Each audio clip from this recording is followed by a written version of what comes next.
বেচাকেনা শুদ্ধ হওয়ার শর্তাবলী। বেচাকেনা শুদ্ধ হওয়ার শর্ত ৭টি। সেগুলো হচ্ছে: ১ ক্রেতা ও বিক্রেতা বা তাদের স্থলাভিষিক্ত উভয়ের সন্তুষ্ট। ২ ক্রেতা ও বিক্রেতা উভয়ের বেচাকেনা জায়েক হওয়া, অর্থাৎ উভয়ে স্বাধীন, মুকাল্লাফ তথা শরীয়তের বিধানের উপযোগী হওয়া এবং জ্ঞানবান হওয়া। ৩ বিক্রয়ের জিনিসটির ব্যবহার বৈধ হওয়া। অতএব সেসব জিনিস বেচাকেনা করা জায়েজ নেই যেসব জিনিস ব্যবহারে কোনো উপকার নেই, অর্থাৎ বেহুদা জিনিস, বা যেসব জিনিস ব্যবহার করা হারাম, যেমন মদ, শূকর ইত্যাদি, অথবা যাতে এমন উপকার রয়েছে যা কেবল নিরুপায় হলেই ব্যবহার করা যায়, যেমন মৃতপ্রাণী। ৪ বেচাকেনার সময় বিক্রিত জিনিস বিক্রেতা বা তার পক্ষ থেকে বিক্রির জন্য অনুমোদিত ব্যক্তির মালিকানায় থাকা।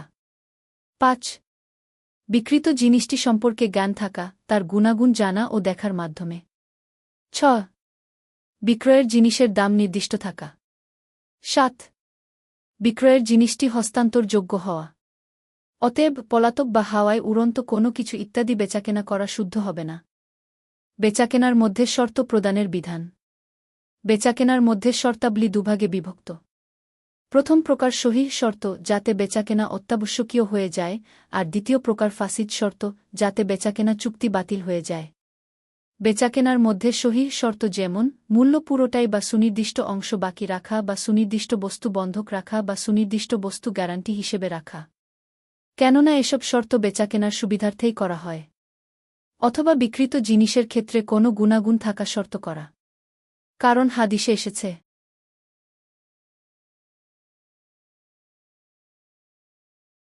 মুসলিমের উচিত সন্ধির শর্তের উপর স্থির থাকা। আবু দাউদ, আগদিয়া, হাদিস নং ৩৫৯৪।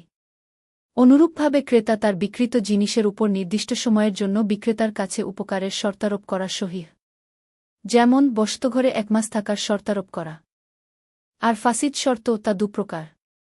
তন্মধ্যে কিছু ফাসিদ শর্ত আছে যা মূল বেচাকেনাকেই বাতিল করে দেয়, যেমন এক বেচাকেনার উপর আরেকটি বেচাকেনার শর্ত জুড়ে দেওয়া। উদাহরণত, ক্রয় বিক্রয়ের সাথে অগ্রিম হাওলাত দেওয়ার শর্ত, কিংবা অন্য কিছু বিক্রি করার শর্ত, অথবা ইজারা দেওয়ার শর্ত, অথবা লিন দেওয়ার শর্ত জুড়ে দেওয়া।